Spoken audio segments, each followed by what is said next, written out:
All right, Shabbos, say good morning, a good tavach. Baruch Hashem, what a zechus to be able to begin another week of Kiddushin. Together, begin by thanking all of our sponsors.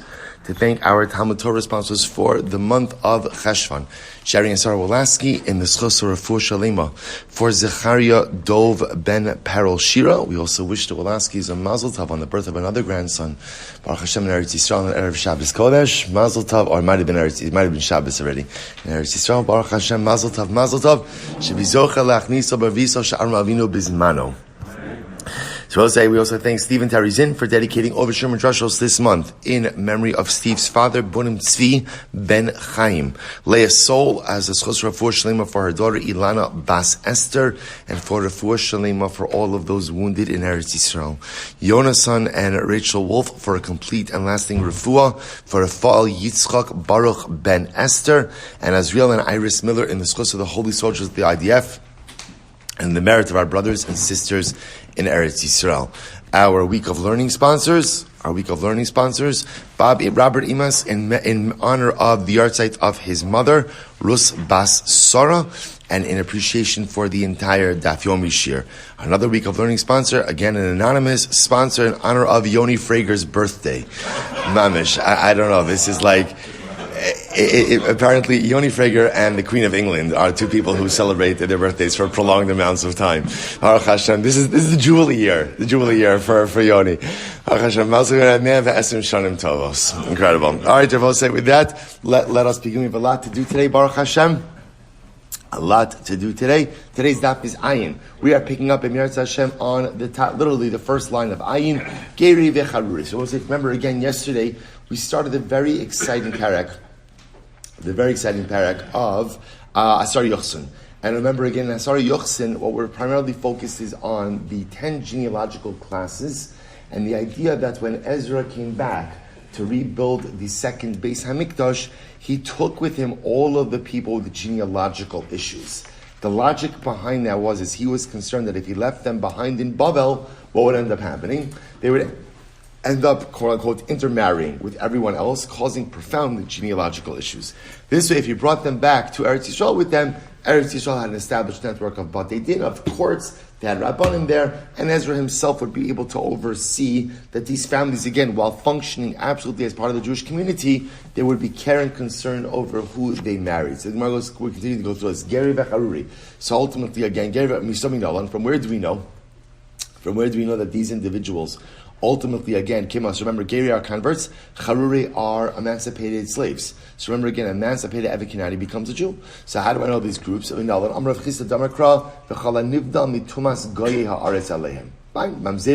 Mamzerim also came, Minalan, Dichsiv. It's actually very interesting. Vayishma Sanbalat HaCharoni, Vitovia HaEved HaAmoni. So Pasuk says that this guy Sanbalat HaCharoni, and Tovia, the Eved Hamoni, who was a slave, Uksiv, can emancipate a slave, Kirabim beYehuda Bali Shvua Lo. There are many people in Yehuda who were aligned with this guy Tovia. So the Gemara says, Ki Chasan Hu L'Shechanya ben Arach, because he was a son-in-law, ultimately again to Shechanya ben Arach, the Yehochanan bino Lakach as Bas Meshulam ben Barachia, and his son, or his Tovia's son, Yehochanan, married another Jewish girl.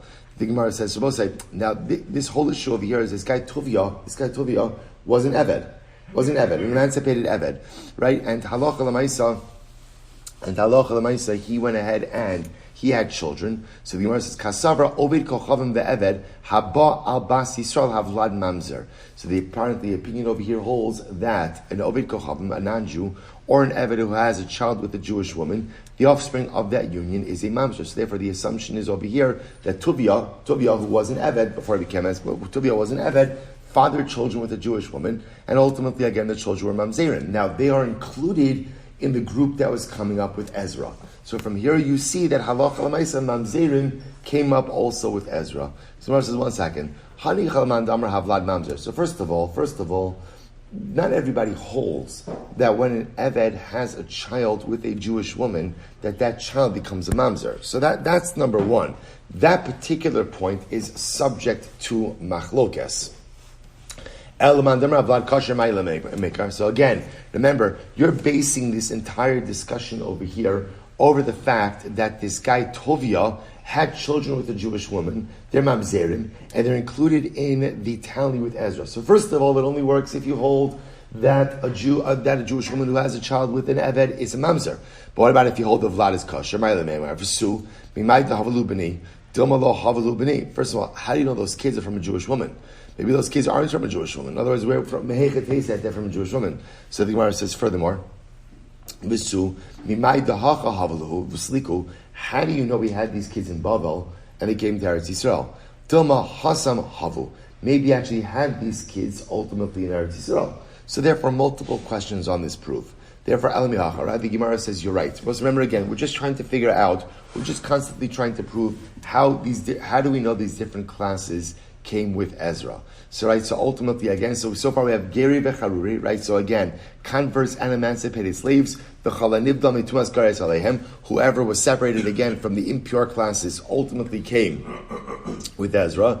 Now from Mamzerim, how do we know? So the Gemara says, the Gemara gives a different source. Ve'ela ha'olim mitel melach, tel charsha, kruv adon. Va'amru, v'lo yochol ha'hagid beis avosa v'zaram, im mi'Yisrael. So Rabbi say, the Gemara here quotes the pasuk from Ezra. That's im Yisrael. Sorry. So listen to the way the pasuk reads. These are the people who came up with Ezra. Rabbi say, now presumably these are places, these are locations. Tel Melach, Tel Charsha, Kruv Adon. Now, what was unique about all of the residents of all these places? They were unable to go ahead and say with any level of certainty that who their Beis Avosam, who their father's home, what family did they come from, and whether or not they were truly part of Klal Yisrael.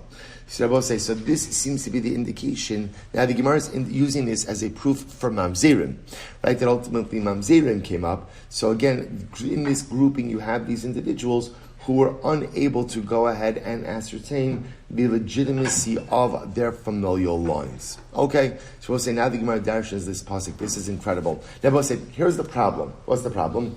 The pasuk doesn't talk about mamzerim, right? Remember again, the pasuk talks about people who were unable to go ahead and say which family they came from, and if they were even from Klal Yisrael. Now, certainly a genealogical issue, but how is that mamzeros? So it's actually very interesting. Listen to this. So the Gemara says, you're right. These names of places are actually not names of places, but rather they're descriptive, ultimately, again, of different genealogical issues. Watch this. Tel Melach. What does it mean, Tel Melach? What does that refer to? Elu b'nei Adam shedomim maseim l'maasei Sdom shenepcha l'Tel Melach.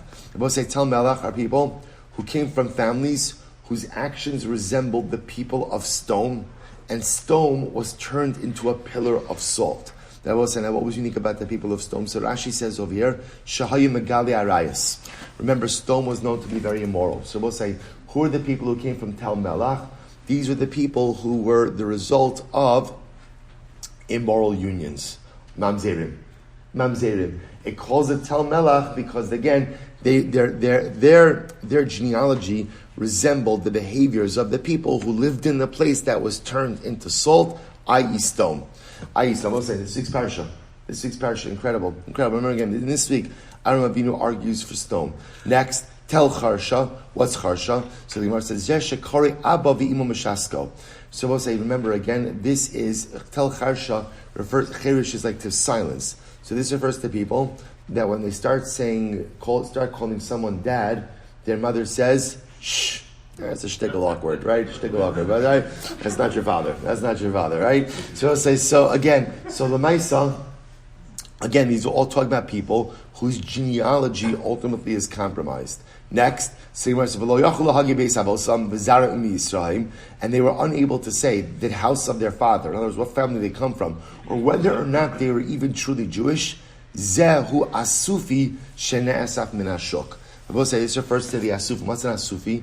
A Sufi is not a child that's abandoned. Now someone else, Baruch Hashem, collects the child. Right? So now the child is raised, but we don't know the origin of the child. That's an Asufi. Shabbos says, that's actually incredible. So this pasuk, by the way, I just want to point out, the Gemara quoted this pasuk to prove that Mamzerim came up with Ezra. But in fact, if you look at this, the profundity of this pasuk, I will say is what? The profundity is that Lamaisa, everyone is included in this pasuk. In other words, you see from this one pasuk that everyone with some type of genealogical issue ultimately came up with Ezra. Incredible. And I will say, now the one part the Gemara didn't explain was Kruv Adon. What does that mean, Kruv Adon? It was incredible. So the Gemara says, Va'amar, Amrabi Avo, Amar Adon, the master said, Ani amarti Yisrael lefanei chashuvim kekruv. This is such a beautiful Gemara. So Kruv Adon Amar Va'amar, what does that mean? HaKadosh Baruch Hu said, I wanted Klal Yisrael to be as precious to me as the Kruvim. Remember again, the Kruvim are the two childlike images perched on top of the Aron, inside of the Holy of Holies, inside of the Kodesh HaKadoshim. HaKadosh Baruch Hu says, I wanted my children to be as precious as a Kruv, Vehem Samu Atzman Kinamar, and they made themselves like a leopard. Both say, apparently the leopard is incredibly immoral. Rashi says over here, Kinamar. Well, first of all, look at Kruv. Kidoshim Kikruve HaKodesh, Kechayos HaKodesh Techsiv Bei Pnei HaKruv, Kinamar, Kechayazu She'ina Makpedes Bezug Chaverta. Apparently, again, the leopard mates with anyone. So it's a little bit of a play on words over here. So the play on words is one second, let me just So it's Kruv Adon V'imer. So the Gemara is actually the Kruv Adon V'imer. So the Gemara dashes the pasuk is HaKadosh Baruch Hu said, the Adon said, right, the Adon Imer, the Adon said, I wanted my children to be as holy as Kruvim. But what did my children do? The children became, it's a play on words of the V'imer, V'namar. Right? Ultimately, again, my children made themselves as depraved as the leopard. I will say, it's such a profound pasuk, and it certainly resonates, especially in these parashios of Bereshis and Noach, where the most tragic element of these parashos is not simply, again, the loss of potential. It's the fact that HaKadosh Baruch Hu himself has such high expectations for us, right? Such great goals for us. And yet at the end of the day, we simply did not come through. There is nothing more profound, nothing more tragic. HaKadosh Baruch Hu sets us up for success, and yet again we squander the opportunity. Incredible. The Gemara gives Ikadami, another possibility is Amar Rabbi Avo, Amar Adon, the master said, Afa Pisha Samu Asman Kinamer, Hin Chashuvin Lafanei Kikruv. So say I like the second interpretation better. Right? The second interpretation is HaKadosh Baruch Hu says, even though, right, Amar Adon, right, so Amar Adon, even though you made yourself ultimately again like the Namar, like the leopard, even though you made yourself immoral, even though you squandered your opportunities, you did not live up to your potential, nevertheless, I still see you like the Kruvim. I still see you like the Shabbat. So the beautiful part of our relationship with HaKadosh Baruch Hu, I will say, is often in human relationships, we only see each other for what we are. HaKadosh Baruch Hu is able to see us for what we can become. And therefore, even in those most compromised moments where literally all I do is I look like a leopard. Like, in other words, I'm immoral, I'm doing negative things, not behaving, not living up to my potential, that Ribono Shel Olam sees the kruv. He sees the cherub in me. I want to say, isn't that absolutely beautiful? And by the way, they're both correct. Both drashas are correct. In other words, there is no greater pain in this universe than when we don't live up to our potential. And who does it pain more than anyone? The Ribono Shel Olam. He sees that I could be a kruv, but instead of behaving like a namar, like a leopard. But the other side is true also. Even when I behave like a namar, even when I'm just not living the life I need to be living, the Ribono Shel Olam still sees the kruv inside of me. That is the greatness of HaKadosh Baruch Hu. This is why tshuva is possible. Why is tshuva possible? Right? At the end of the day, the world works with a system of cause and effect. Try tshuva in any other area of life, right? You get a speeding ticket, you go ahead and you go to court, you say, you know what, I'm really sorry. Presumably, I guess maybe if you get a very nice judge, maybe it could work, right? But Lamaisa doesn't work. There's cause and effect. Why does tshuva work? This is it. Because the Ribono Shel Olam sees the kruv inside of me that's still there, even when I've totally compromised my standing. Such an incredible Gemara. Let's go weiter. Amar Rabbi Arachana. Well, it's a very interesting Gemara here. These are all, the whole day is incredible Gemara. If a man marries a woman who is not fit for him, now we'll say, now what are we referring to over here? Now remember, we're talking about, again, genealogy. In other words, this is a shidduch, I will say, that is genealogically inappropriate. Right? It's talking about, you might remember, we paskin that Kiddushin tovsin b'chayvei lavin. Right? We not like Rabbi Akiva. So if a man marries someone who is prohibited to him by a lav, the marriage works. Now, again, it won't work, obviously, with an Isra Misa, Chiyav Kari. So a man tries to marry his sister, a man tries to marry another man's wife. Obviously, but say again, a man wants to marry a mamzeres. Okay? Bad, right? You're not allowed to, but it works. A Kohen wants to marry a grusha. It works. These marriages work. So the Gemara says, any man who marries a woman, although the marriage works, she'ena hogenes lo, listen to this, ma'alava alava kasav kilu charsha l'chola olam kulo v'zaro melach. It's as if he has gone ahead and literally plowed over the entire world, so ruined the world, and seeded the soil with salt.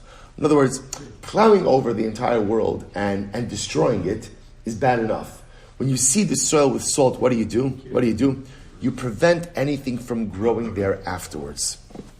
In incredible Shene Emar, the pasuk says, "Ve'ila ha'olim meitel melach tel charsha." So the Gemara says, now the idea over here is, so I'll quote the pasuk, Shene Emar, "Ve'ila ha'olim meitel melach." These are the people who came up from Tel Melach. In other words, Tel Charsha. So we'll say it's linking the two. So again, it's the opposite order, right? Those who went ahead and literally destroyed the world, plowed over the world, also put salt in the soil. We'll say the idea being that when a person marries someone who they're not supposed to marry, remember what it does is it corrupts the future familial lines of Klal Yisrael. So it's not just. So I was saying, the incredible yesod is that sometimes in life we think that we're making decisions that just impact us, but they're not just impacting us. Often the decisions we make specifically in family life have a dramatic impact going forward, potentially for many generations.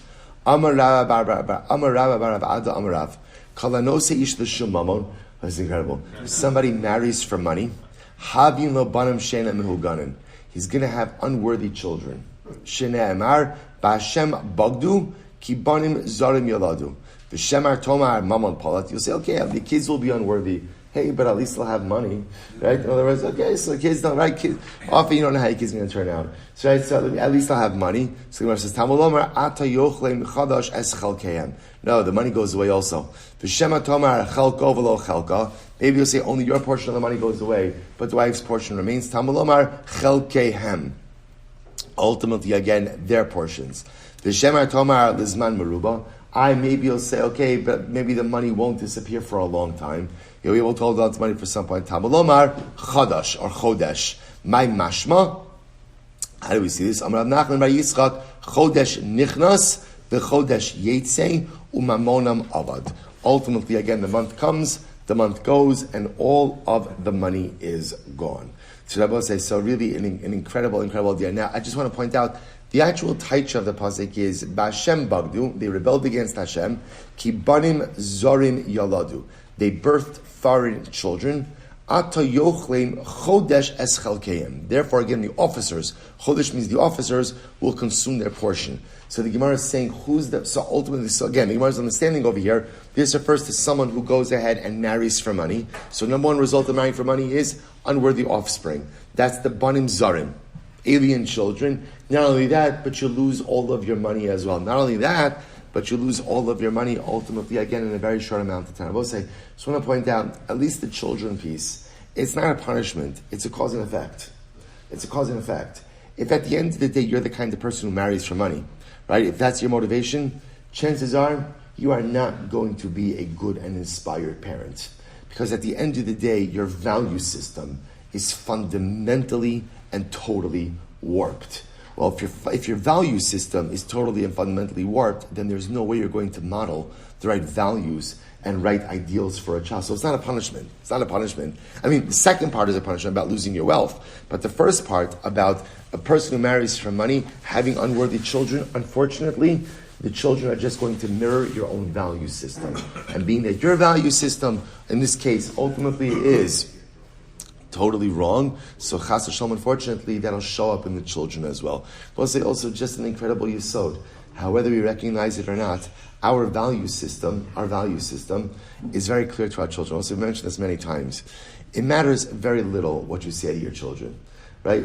95% of the stuff you say to your kids is going to go in one ear and go out the other. Just think about what you remember, what your own parents said. Sometimes whatever you remember, my parents always used to say this, always used to say that. But you remember very little. Children remember very little of what their parents say, but remember virtually everything that their parents do. Your children will always remember how you acted under stress.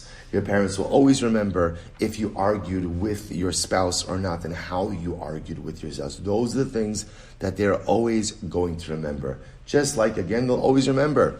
If you go to shul in the morning, they're always going to remember. If you go to shiur, they're always going to remember what you spoke about at the Shabbos table.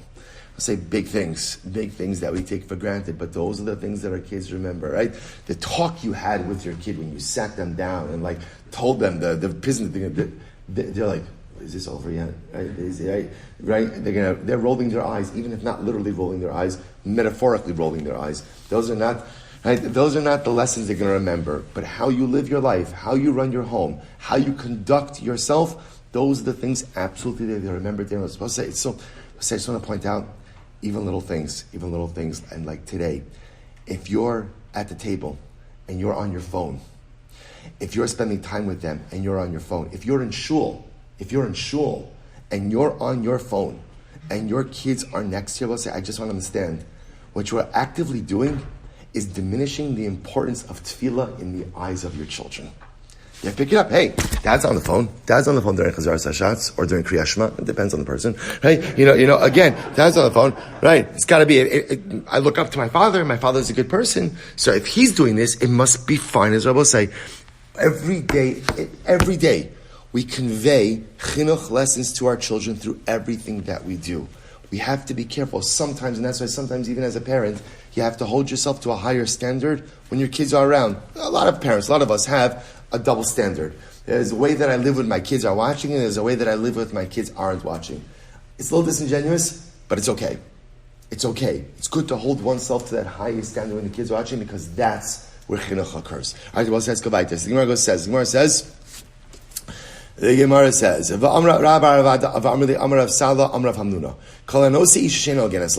a man marries a woman, ultimately, again, who's not, again, I will say, these are cases where there's flawed genealogical issues. But he marries her anyway. So what happens? Well, it's incredible. Elio kofso, v'HaKadosh Baruch Hu rotso.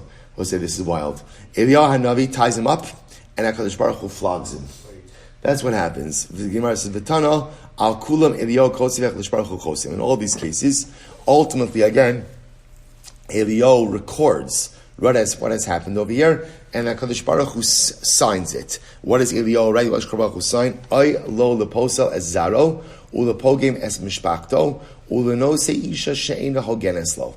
The Elio kofso, the HaKadosh Baruch Hu rotso. So we'll say that's what's recorded in the document over here. That's literally what's written, right? That if you marry a woman who is not genealogically fit for you, and I will say, by the way, we're framing this in the man to the woman, but the truth is, remember again, it goes both ways. A man can't marry a woman who's genealogically unfit, and a woman, the issue, the severity is on both of them. So the Gemara says, not only does Elio tie you up, and HaKadosh Baruch Hu flogs you, obviously metaphorically, but this whole transgression, this whole thing is recorded in a document. And I was saying, now what's the pshat? What's the pshat with this? That Elio Hanavi is again. So we'll say, so just you plug in the case, whatever the case is.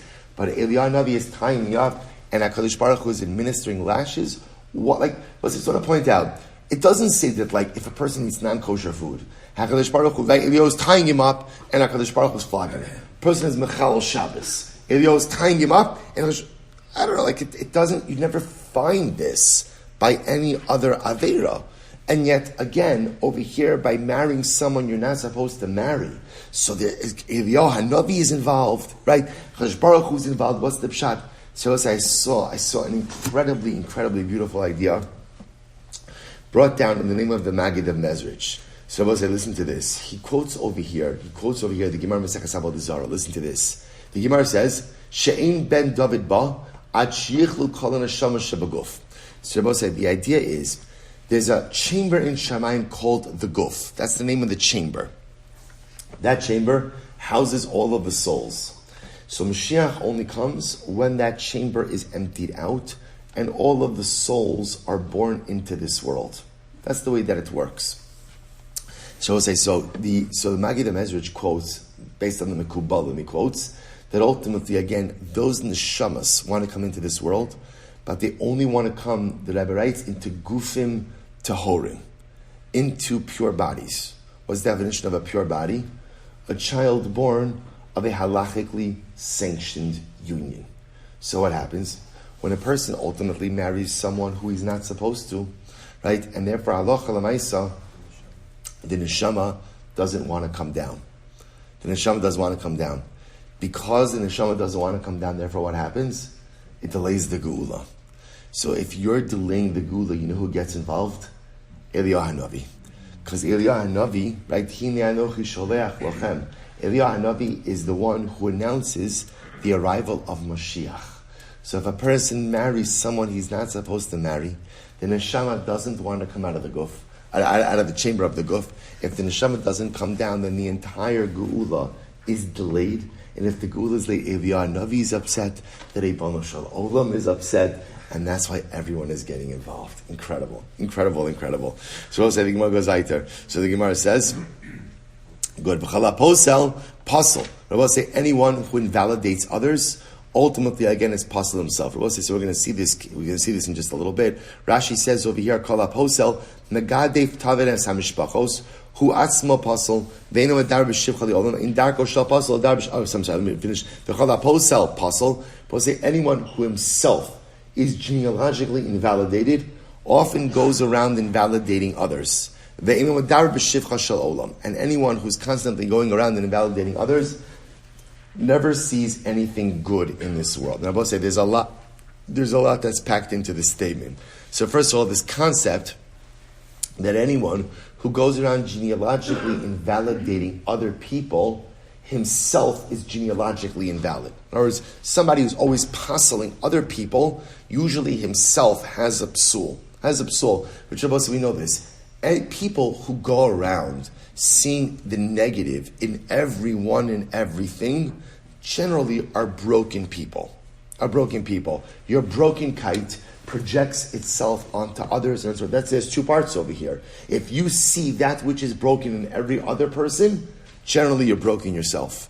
And if you see everything that's broken in the world, generally again, it's because you're broken as well. In other words, I will say, the Baal Shem Tov tries this idea that the world is your mirror. The world is your mirror. Other people are your mirror. So whatever you see broken in someone else, generally is a reflection of that which is broken in you. Anything you see broken in the world, generally is reflective of that which is broken in us. Incredible yesod. So the Gemara goes down. Rabbi Shmuel Silber. But not only that, when a person is always invalidating others, so lemaisa is very important. Lemaisa, the mum that they see in everyone else is generally the very mum that they see in themselves. So say this is so important. You know, often in life we get angry at people because of things that they did, right, or ways in which they behave. And I will say, when you see someone behave in an inappropriate way, it's important to kind of go ahead and take a step back, and to see if I'm saying this, is this reflective of something that's in me also? Reflective of something that's inside of me? Is there something else at play? Again, it doesn't absolve the other of the negative things that they have done, but lamaisa, to operate, like the Baal Shem Tov says, to operate with the yesod that the world is my mirror. And everything negative I see in someone else and in the world often could be a window into that which is broken inside of me. Okay, the Gemara goes weiter. Hogar was a great story. Hogavra, there was a guy, that's his name, right, from Narda, who came to the butcher shop in Pumpadisa. All right, so he lived in Narda, he came to the butcher Pumpadisa. Amar lahu, havilu bisra, walks up to the counter, he said, like to order some meat. Okay, so far so good. Amrulay, natar ad shakal shamid Rabbi Yehuda bar Cheskel v'nei Sevlach. So the butcher said, no problem. There's one person in front of you, right? The shaliach of Rav Yehuda Bar Yecheskel. So Rav Yehuda Bar Yecheskel sent his shaliach, sent his guy to go ahead and purchase meat. So the butcher, again, we'll say, so far totally regular exchange. Nothing special happening over here. Amar, man Yehuda Bar Sheviskel, the kadimli, the shakel min kamai. So the guy becomes incensed. He says, who is this guy Yehuda ben Sheviskel? And I will say, it was Rav Yehuda ben Yecheskel. So this individual was disparaging Rabbi Yehuda, calling him sheviskel. Rabbi said, now what's sheviskel? Sheviskel is a word that means a glutton. A glutton. So he was saying, who is this Yehuda ben sheviskel who needs so much meat that I need to wait for his order to be filled? So pretty disparaging. The Gemara says, Azlu Amrle Rav Yehuda. So they told Rav Yehuda what had happened. Remember again, Rav Yehuda Bar Yecheskel told Rav Yehuda what had happened. Shamte. Rav Yehuda excommunicated the guy. Now we'll say, now Amru. So we'll say, so again, remember now, why does he excommunicate him? So ultimately, again, remember Rashi says there, Shamte ki de ashkechan deminadim,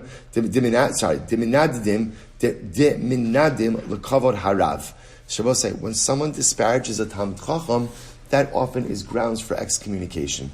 So therefore, Allah Chalamaysa, they excommunicated, Rav Yehuda excommunicated the guy.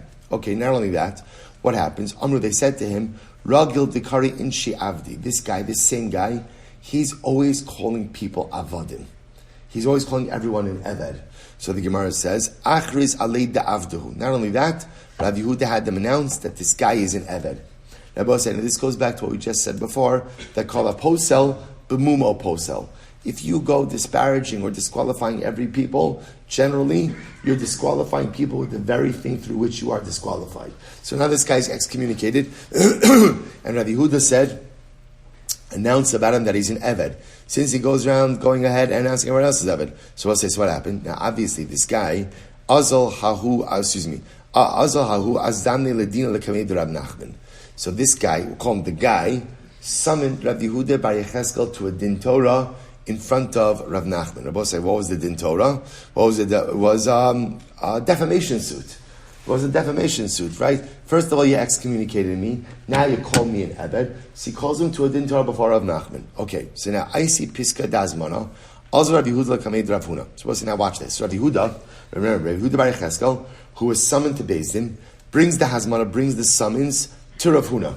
And Rabbi Yehuda says like this, Amrlei, Ezel or lo Ezel? Do I have to show up for this Hazmana? So Rabbi Yehuda was asking, do I have to show up to the basin of Rav Nachman or not? So Rav Huna responded, Amrlei, Mezel lo mi bailach lemezel, mishum de gavra rabbaat. Now I both say, the truth is, Rabbi Yehuda was a higher ranking sage than Rav Nachman. So technically speaking, he did not have to show up at the basin of Rav Nachman.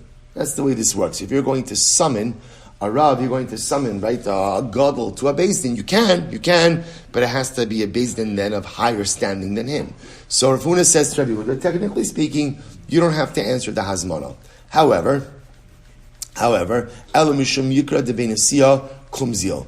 Rav Nachman, Rabbi say, was the son-in-law of the Reish Galusa, the head of Babylonian Jewry, and therefore, again, it's a good idea to go. It's a good idea to go. I'll cover to the Reish Galusa. Fine. So therefore, again, I will say, Rav Yehuda Bar Yecheskel is going to show up at the basin of Rav Nachman. So Asa Ashkechei. So I will say, so Rav Yehuda shows up, right? And what happens before he gets to basin?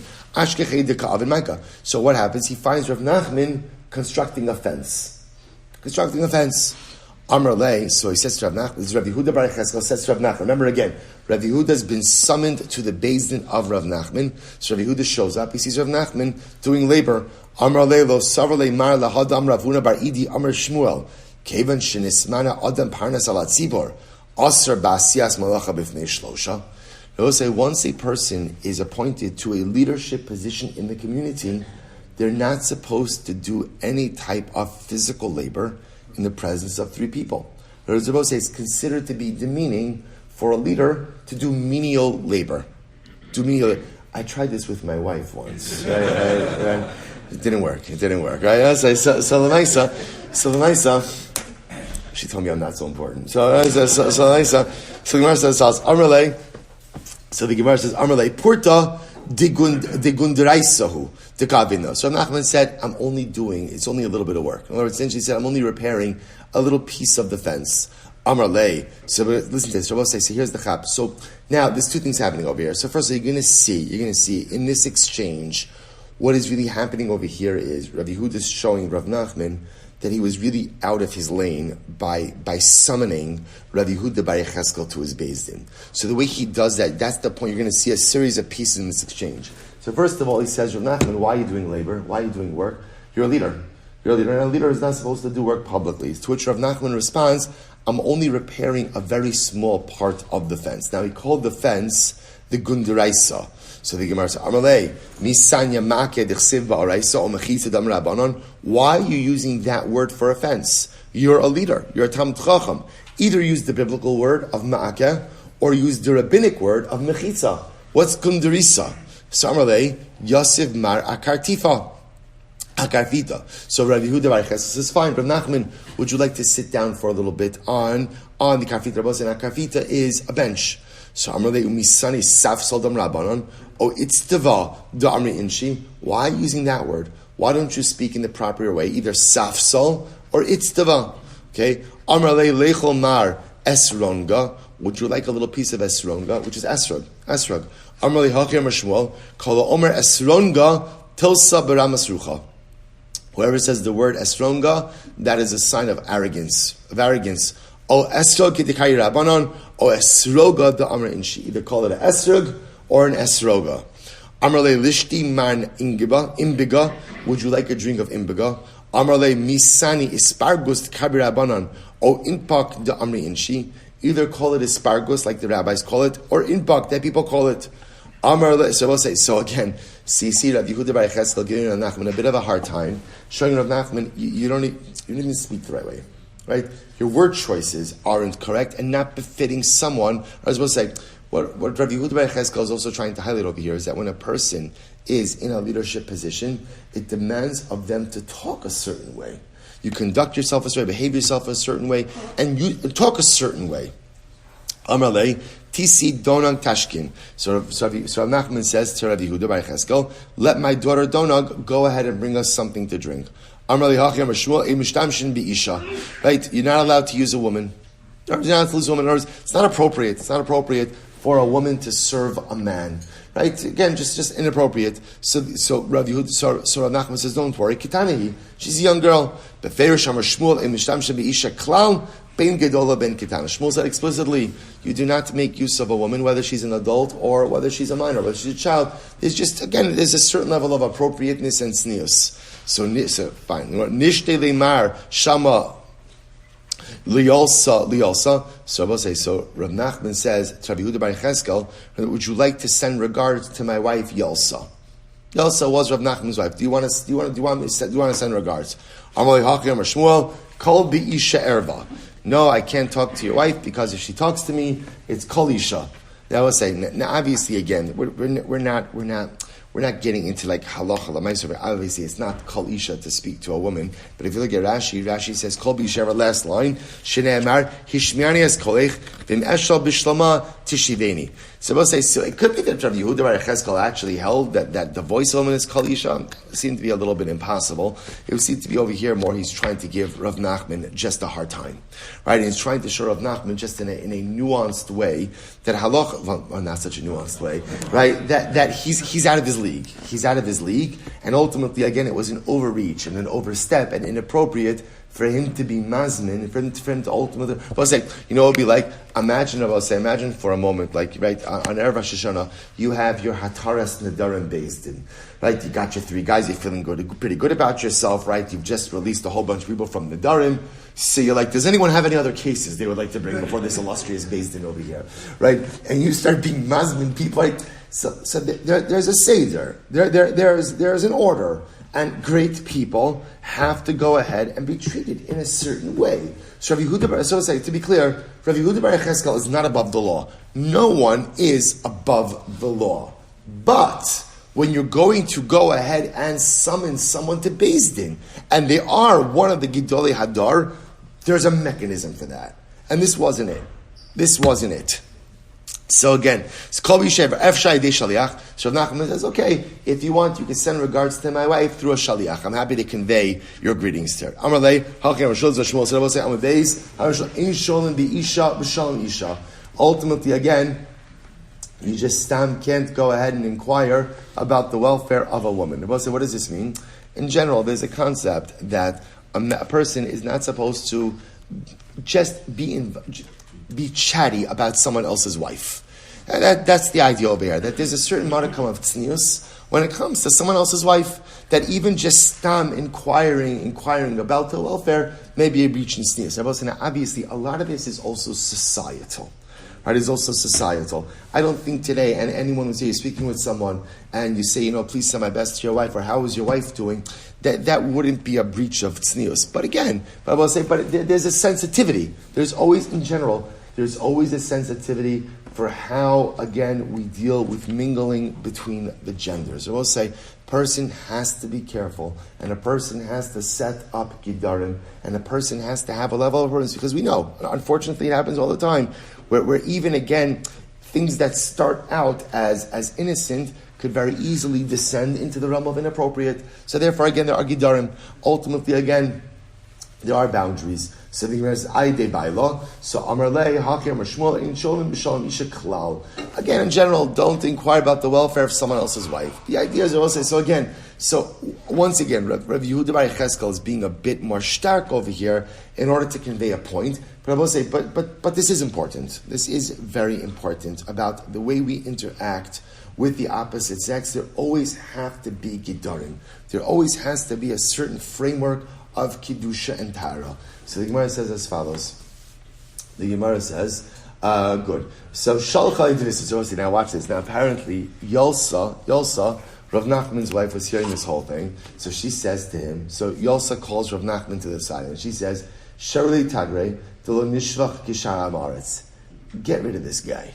In other words, whatever he came to you for, right? Deal with it. She's saying to this Rav Nachman, deal with it, because obviously he's whatever's going on over here, he's intent on making you look foolish. So ask him why he's here, deal with it, and then send him on his way. He'll say, by the way, the power of a good wife. Right? See, because apparently again, Rav Nachman was just going to be like whatever he's supposed to say. Sometimes a man doesn't realize that sometimes a wife will say something upsetting or offensive, and a husband will get upset or offended. But in a good marriage, sometimes it's important to understand that even when a wife says something that's upsetting or offensive, sometimes what she's really doing is looking out for my own good. And sometimes she's able to see things that are helpful and beneficial to me that I can't see myself. Sometimes I'm offended when she says it, I'm upset because I've got this under control, but a lot of times I don't. And her words could ultimately be a lifesaver. So here, Yelsa's watching her husband go at this. He's not going at it. She's watching her husband be deconstructed. But she says, listen, find out why he's here, give him what he needs, and send him on his way. So Amalei, my shiate demar hacha. So Rav Nachman says, Rabbi Yehuda Bar Yecheskel, what brings you? Tell me, so nice of you to stop by, right? What brings you? Amalei, taska da hazmanasa. Shademar ba'asrai.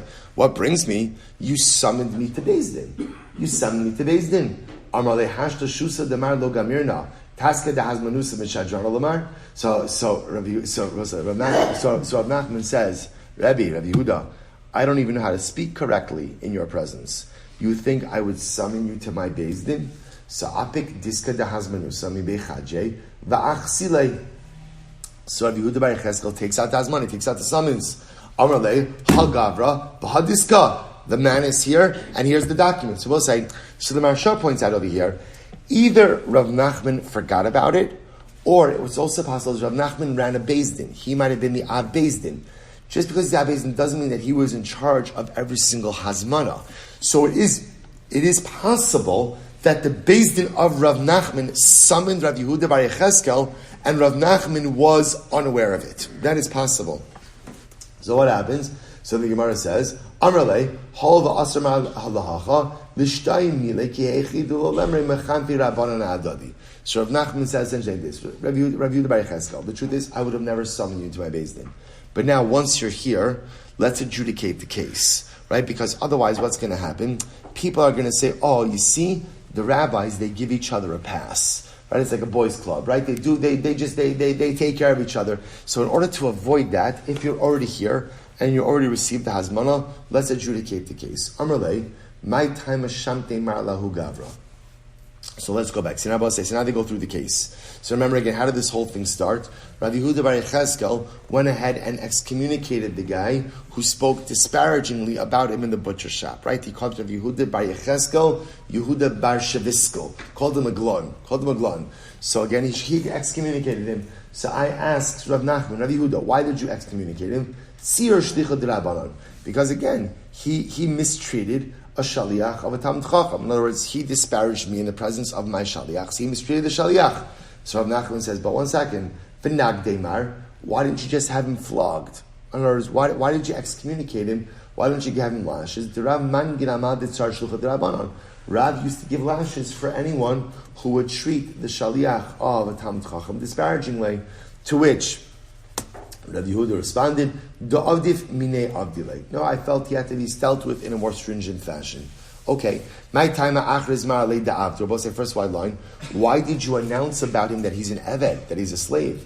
So the Gemara says, "Amrlei deragel dekari inshi avdi," because this guy went around calling everyone an eved. B'tani, and we learned kol aposel pasel ve'inu adar b'shiv chali olav. Amar Shmuel b'mumo posel, because we learned, we'll say, anyone who pasels everyone else is himself pasel. He doesn't see the good in the world at all. And Shmuel said, not only is he pasel, but the very thing he says about everyone else is the very thing that is broken inside of him. We will say, once again, that same yisod, it's so important. We will say, it's a fascinating exercise to engage in. Baal Shem Tov's exercise was when you get upset and you see something broken in someone else, pause and ask, is that broken inside of me? Is this person my mirror? You see something bad in the world, right? Ultimately, again, is that my mirror? Is there something negative that I'm seeing reflected? Is there something negative in myself that I'm seeing reflected back at me from what I see in the behavior of others or what I see in the world in general? So the Gemara says, Shmuel. So therefore, Rabbi Yehuda bar Yechezkel says, listen, says Shmuel says, anyone who passes everyone else himself is pasel, and the thing that he pasels everyone else with is the very thing that he himself is pasel with. So therefore, I announced that he's an aved. So Rav Nachman said, one second. So now Rav Nachman said, listen, I know that Shmuel said this, but maybe, did Shmuel actually mean that you should make an announcement about the guy that he's an eved? Maybe Shmuel meant to say, you have to be choshesh. You have to be choshesh. It's possible that this guy is an eved. But did Shmuel actually mean to say that aloha lamaisa, again, you have to announce that he's an eved?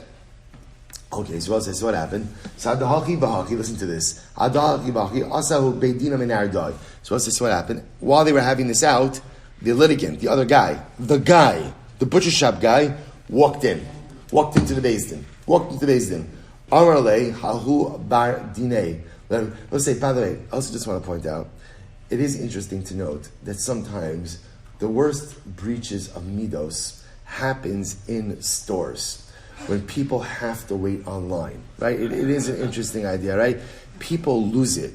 They lose it in dramatic ways. They lose it with other people, and then the cashier often gets the brunt of all of this.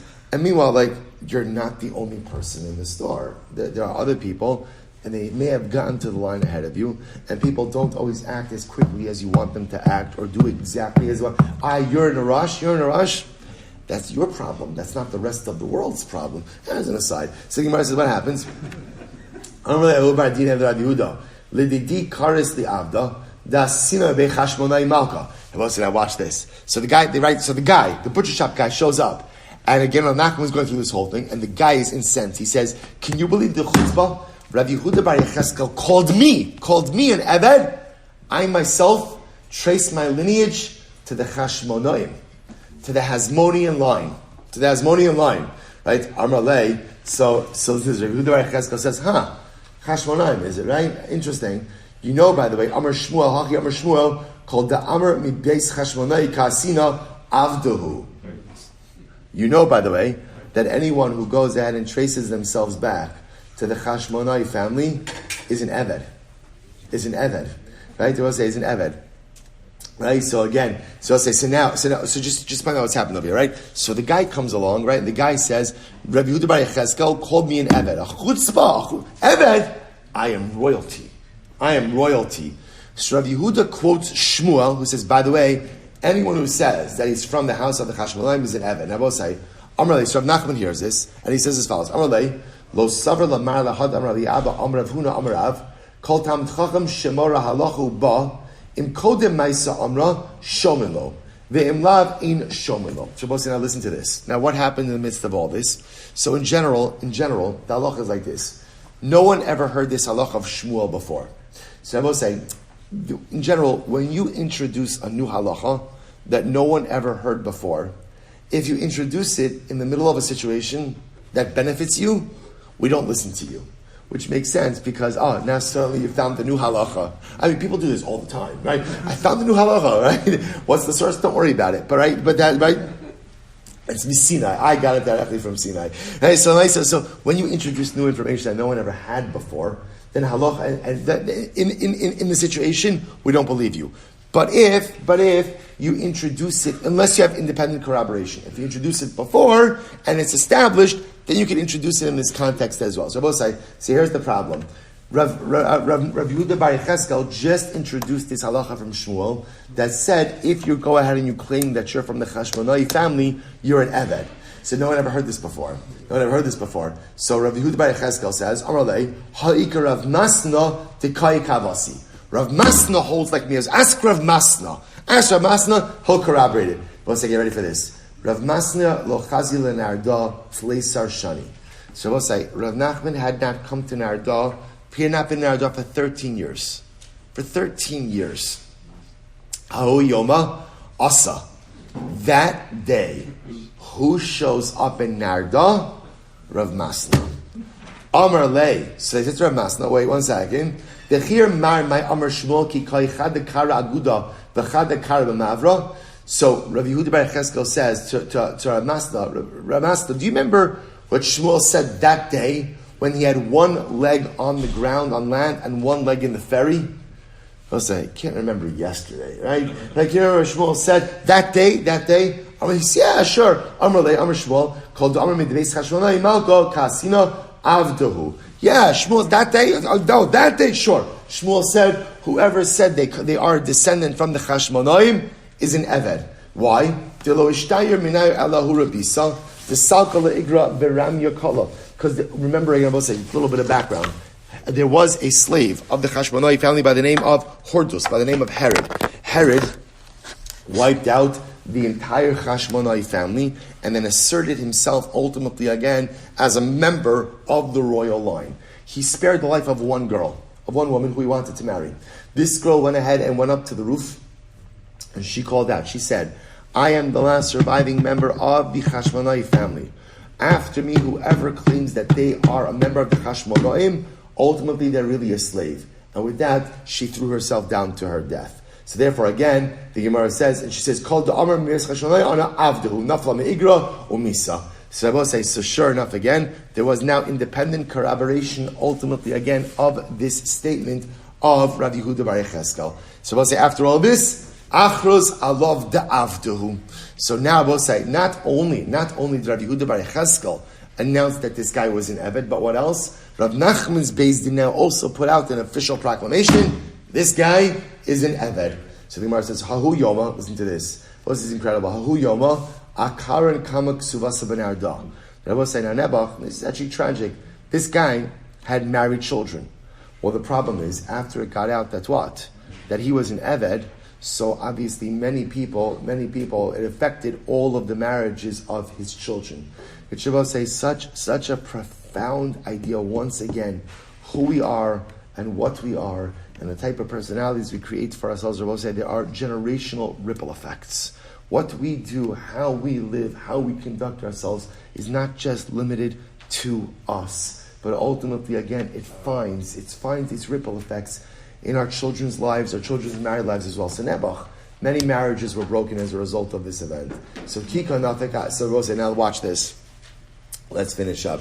We'll say ki kanofik. So we'll say now what's happening over here is Rav Yehuda bar Yechezkel is leaving the Beis Din of Rav Nachman. Nafki abasrei lemirgeme. The townspeople were ready to stone Rav Yehuda bar Yechezkel. That will say now why? Because understand, it wasn't just about guy, butcher shop guy, right? Butcher shop guy, right? He's done. But now remember again, butcher shop guy who knows how many kids he had, right? So all of those kids' marriages are impacted, grandchildren, and again, scandal, as they say, right? Scandal, right? This is big stuff. So let's watch this. Now, Rabbi Yehuda bar Yechezkel was a force to be reckoned with. So look what he says. Amar le, shasiku. Here's my suggestion to you. Close your mouths. If you close your mouths, I'll go home in peace and leave you guys alone.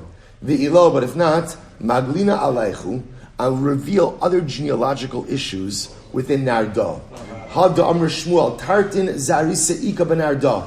There are two strings of family, two lines, two familial lines in Narda. Chada Mikra de Yona, one of them are called the Yona family. The Chada Mikra de Orvasi, and one of them is the Raven family. And I both said the truth is those aren't their actual names, the Marshal says, because otherwise he's revealing it right now. But he's saying one of them is the Yona family, one of them is the Raven family. V'simanich, right? And ultimately, what's the siman? Tameh, tahar. The Yona family, they're genealogically pure. The Raven family, impure. So Gemara says, at that point he says, listen guys, here's the deal. I got more on you, right? I have more genealogical information about the people of Narda. And you think you're in trouble now, wait until I reveal this information. So we'll say, what do they do with their stones? Shajua lahu rigma me'adayu veka'atma benar malka. So we'll say, they took their stones, and ultimately again, they threw it into Nar Malka. And I will say, just to show you how many stones there were, they stopped up River Malka River. In other words, they were ready to rain down. This is going to be shock and awe upon Rabbi Yehuda bar Yechezkel. But once he went ahead and he said, I've got a lot on you guys, they decided, you know what? Let's let him go. Now, we're going to stop over here for today. A lot to, by both say, next couple of days, incredible and overwhelming, beautiful Gemara. But I will say, there's also what to talk about with this because there's further discussions in general about the need to discover genealogical impurities or kind of do we just let things go. So we'll talk about that a little bit more. I will say, incredible beginning of the week. Tremendous shkoyach. Have a great day. All right, Chavran Zoom, shkoyach everyone. Have a great day.